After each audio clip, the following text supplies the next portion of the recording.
ఆంధ్రప్రదేశ్ రాష్ట్ర మంత్రి మండలి సమావేశం జరిగింది. ఈ సమావేశంలో ఆంధ్ర రాష్ట్ర ప్రజలకి ఏం కావాలి, ఎన్నికల్లో ఏం హామీలు ఇచ్చాం, ఇప్పటి వరకు హద్దులు లేనటువంటి అప్పులు చేసుకుంటూ పోతున్నాం కదా, దాన్ని ఏమన్నా తగ్గించాలా, ఎలా తగ్గించాలి, అమరావతి రాష్ట్రానికి గుదిబండగా మారుతుంది కదా, దాన్ని ఆ భారాన్ని ఎలా తగ్గించుకోవాలి, అమరావతిలో ఇంతవరకు రైతులకు ప్లాట్లు చూపించలేదు కదా, నారా చంద్రబాబు నాయుడు గారు మంత్రి నారాయణ గారు గబగబా ఇళ్ళు కట్టుకుంటున్నారు, స్థలాలు ఇచ్చిన రైతులకు మాత్రం ప్లాటులో రేకులు షెడ్డు కూడా వేసుకోలేనటువంటి పరిస్థితులు ఉన్నాయి. వీటిని ఎలా బాగు చేద్దాం, ఎలా రిజాల్వ్ చేద్దాం అనేటువంటి, అంటే జనహితం కోసం చర్చించకుండా, ఏమాత్రం బిడిపడకుండా సోషల్ మీడియా మాధ్యమం మీద కొంత డిస్కషన్ జరిగిందంట. ఆ డిస్కషన్ జరిగిందని చెప్పని సగర్వంగా సమాచార శాఖ మంత్రి పొంగవులు ఆయన తెలియజేస్తున్నారు. నిన్న వచ్చి ఏమాత్రం బిడిపట్ల రాష్ట్ర మంత్రి మండలిలో జనహితం కోసం ఏం మాట్లాడరు, సోషల్ మీడియా గురించి మాట్లాడారంట. ఈ సోషల్ మీడియా ఒక ఇబ్బందికరమైనటువంటి ఒక రోగంగా మారిపోయింది సమాజానికి అని చెప్పని మొసలు కన్నీరు కారుస్తుందంట మంత్రి మండలి మొత్తం. సోషల్ మీడియా అనేది ఒక సమాజానికి ఒక ఇబ్బందికరమైనటువంటి రోగంగా రూపాంతరం చెందింది అని చెప్పని కన్నీరు మున్నీరు అవుతున్నారంట మంత్రులందరూ. అసలు ఈ సోషల్ మీడియా వికృతాలకి, సోషల్ మీడియా వెర్రితల్లకి పుట్టిల్లు తెలుగుదేశం పార్టీ అయితే,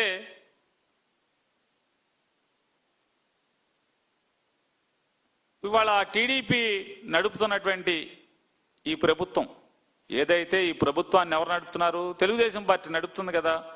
ఈ ప్రభుత్వాన్ని నడుపుతున్నటువంటి తెలుగుదేశం పార్టీ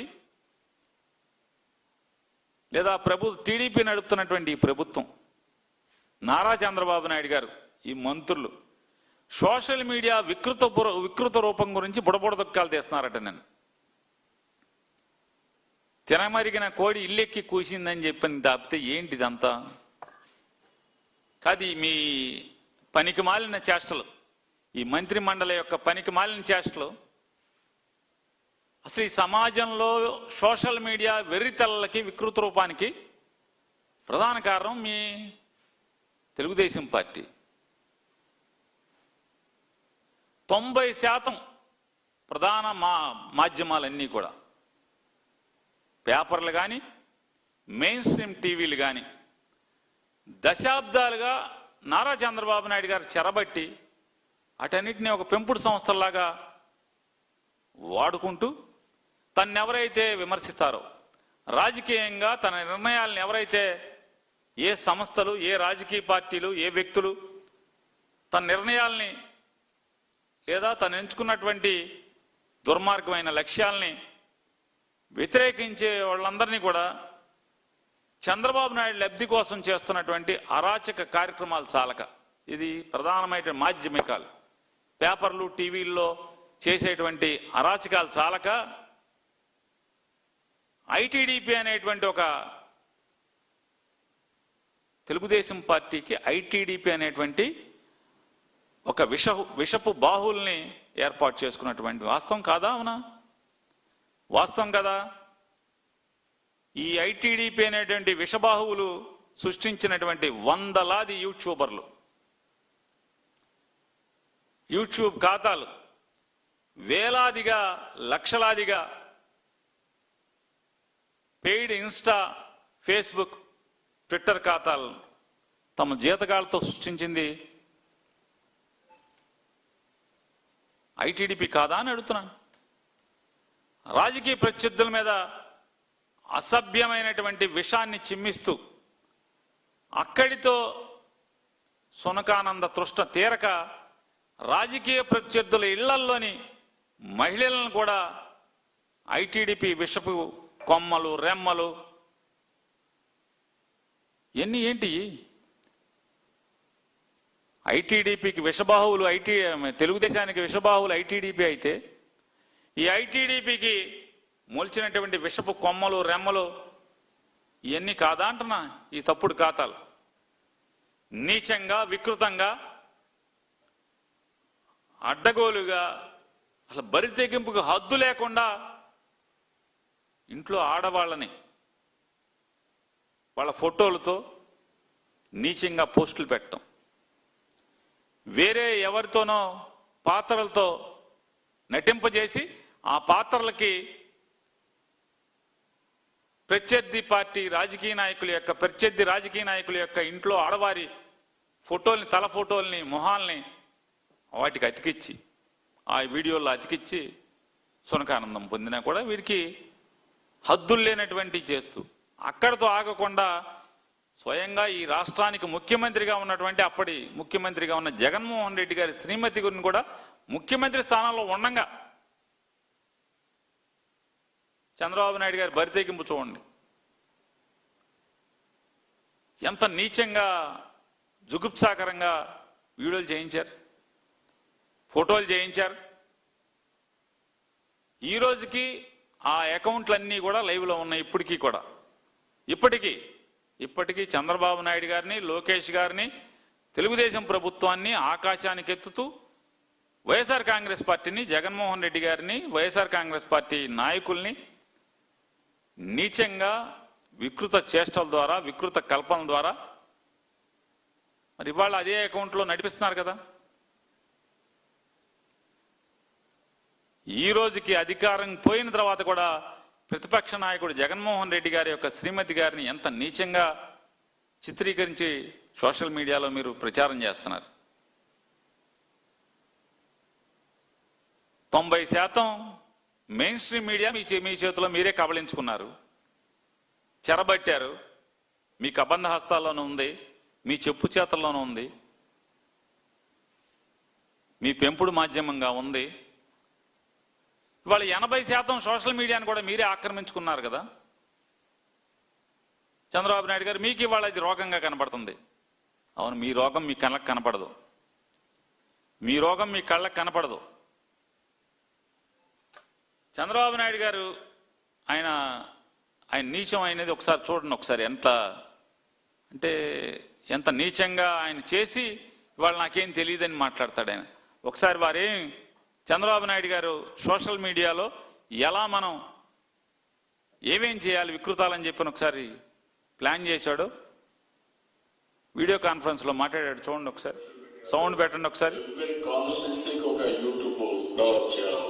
కాన్స్టిట్యున్సీకి ఒక యూట్యూబ్ డెవలప్ చేస్తాడు. ఫేస్బుక్ కానీ లేకపోతే మిగిలినవి కూడా ఏ ప్లాట్ఫామ్ లో వాళ్ళు మాట్లాడగలుగుతారు. యూత్ కి టిక్ టాక్ కానీ ఇవన్నీ కూడా ప్రమోట్ చేస్తున్నాం. టిక్ టాక్ లో కూడా వీడియోలు చేస్తాను. ఆటోమేషన్ కూడా చేస్తున్నాం. ప్లాట్ఫామ్ టు ప్లాట్ఫామ్ ఎట్లా డిస్క్రిమినేషన్ ఆఫ్ ఇన్ఫర్మేషన్ చేయాలి, ఎవాల్యుయేషన్ చేయబోతున్నాం. ఇంకోటి కంటెంట్ ప్రిపరేషన్ కూడా నాలెడ్జ్ కొన్ని ఆలోచించాను. ఆ విషయం కూడా మీకు షేర్. కంటెంట్ ప్రిపరేషన్ కూడా మనుషులను ఎతకమంటున్నారు. శ్రేయోభిలాషులు లాంటి వాళ్ళు, కొంతమంది పార్టీ వాళ్ళు, అదే సమయంలో అవుట్ సోర్సింగ్ ఏజెన్సీస్ కూడా పెడతారు. ఒక ప్లాట్ఫామ్ క్రియేట్ చేసి కంటెంట్ కాంపిటీషన్ పెట్టి కొంతమంది ఎవరైనా పేమెంట్ చేస్తామంటే కొంత నామినల్ పేమెంట్ కూడా వాళ్ళకి పేమెంట్ ఇస్తూ అది కూడా ఏంటంటే ఏ ప్లాట్ఫామ్ లో మ్యాక్సిమం వ్యూవర్షిప్ వస్తే పాపులర్ అయింది. ఎవరికైతే పాపులర్ ఛానల్ ఉందో, ఎవరికి వ్యూవర్షిప్ ఎక్కువ ఉందో ఆపి మళ్ళీ ఎదురు కానీ వ్యూవర్షిప్ ఎక్కువ ఉందో వాడికి మంచి రేట్ ఇద్దామని చెప్తున్నాడు. అందులో మన కంటెంట్ని పంపిద్దాం. ఒకసారి మళ్ళీ పెట్టండి, అది ఏమంటున్నాడు ఒకసారి చిన్నగా సౌండ్. ఏ ప్లాట్ఫామ్ లో మ్యాక్సిమం వ్యూవర్షిప్ వస్తే పాపులర్ అయితే దాన్ని బేస్ చేసుకుని పేమెంట్స్ కూడా ఇద్దాం అనుకుంటున్నాం. సో దట్ ఈ ప్లాట్ఫామ్ అనేది బలమైన ప్లాట్ఫామ్ గా తయారు చేస్తున్నాం. ఇవన్నీ కూడా మెజర్మెంట్స్ అన్ని ఆటోమేటిక్ చేయడం కోసం కూడా ముందుకు పోతున్నాం. అలాంటి టెక్నాలజీస్ అన్ని కూడా సోషల్ మీడియాలో ఉపయోగించిపోతున్నాం. కాబట్టి మీరు కూడా మీ ఐడియాస్ అని ఇవ్వండి, అందులో జాయిన్ అవ్వండి. ఇక్కడికి వచ్చే వాళ్ళకి నేను పంపిస్తాను. పచ్చిగా చెప్తున్నాడు. అవుట్ సోర్సింగ్ ఏజెంట్ అంటున్నాడు, బయట వాళ్ళు రమ్మంటున్నాడు, కంటెంట్ ఇమ్మంటున్నాడు, పేమెంట్ ఇస్తామంటున్నాడు, గూగుల్ పే అంటున్నాడు, డబ్బులు వేస్తామంటున్నాడు. ఆయన అధికారంలో లేనప్పుడు జగన్మోహన్ రెడ్డి గారి ప్రభుత్వం నడుస్తున్నప్పుడు ఆయన ఇదంతా కూడా ఆయన భావజాలం, ఆయన ఏర్పాటు చేసుకున్నటువంటి సిస్టమ్, ఆయన వికృత రూపం అది. ఆయన ఇవాళ సోషల్ మీడియా గురించి గుండెలు బాదుకుంటున్నాడు. ఇవాళ నారా చంద్రబాబు నాయుడు గారి యొక్క చేష్టలు చూస్తుంటే, ఆయన గుండెలు బాదుకోవటం చూస్తుంటే ఏహ్యభావం దాటి ఇక విచారించాల్సిన స్థితికి వచ్చేసాడు ఆయన మానసికంగా. మనందరం అంటే ఒక చెదరించుకునే స్థాయి దాటిపోయింది. 80 ఏళ్ళు ఆయన వికృత చేష్టలు, వికృత ఆలోచనలు, ఆయన మాటలు, అసత్యాలు, వారు బాధ్యతగా ఉండాల్సింది పోయి ఆయన వాళ్ళ ఈ రకంగా నిన్న క్యాబినెట్లో చర్చిస్తారు. చంద్రబాబు నాయుడు గారు పొలిటికల్ ఎథిక్స్ గురించి నిన్న మాట్లాడారంట. చూడండి, నారా చంద్రబాబు నాయుడు గారు పొలిటికల్ ఎథిక్స్ గురించి మాట్లాడారంట. దీన్ని పిచ్చి పరాకాష్ఠకు చేరుకోవటం అంటే కాదంట చెప్పండి, కాదా అని అడుగుతున్నా.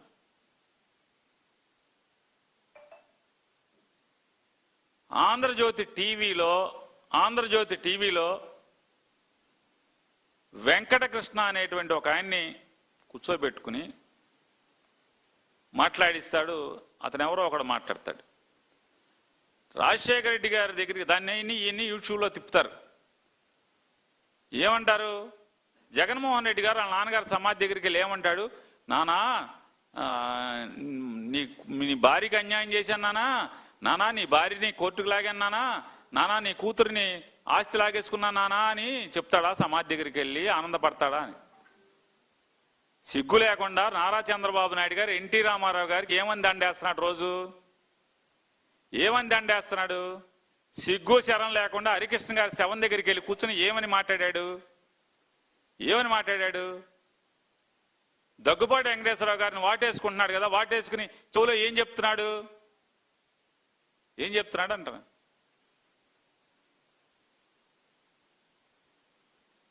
మీరు ఈ పైశాచిక ఆనందం పొందుతూ ఇట్లాంటి తప్పుడు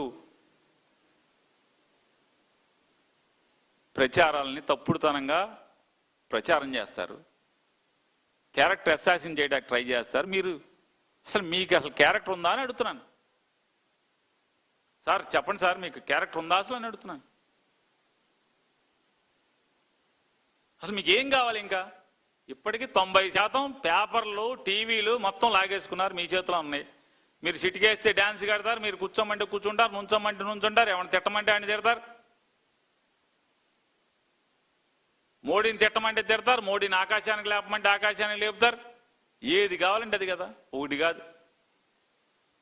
అసలు మీకు ఏం కావాలి? ఇంకా 80% సోషల్ మీడియాని ఆక్రమించుకున్నారు, 90% టీవీలు, పేపర్లను ఆక్రమించుకున్నారు. ఇంకేం కావాలి మీకు? ఏం కావాలి సార్? అసలు మీ భాగవతం ఈవిడ శ్వేతా రెడ్డి అనే ఈవిడ అకౌంట్ అంట. ఈవిడ అకౌంట్ శ్వేతా రెడ్డి.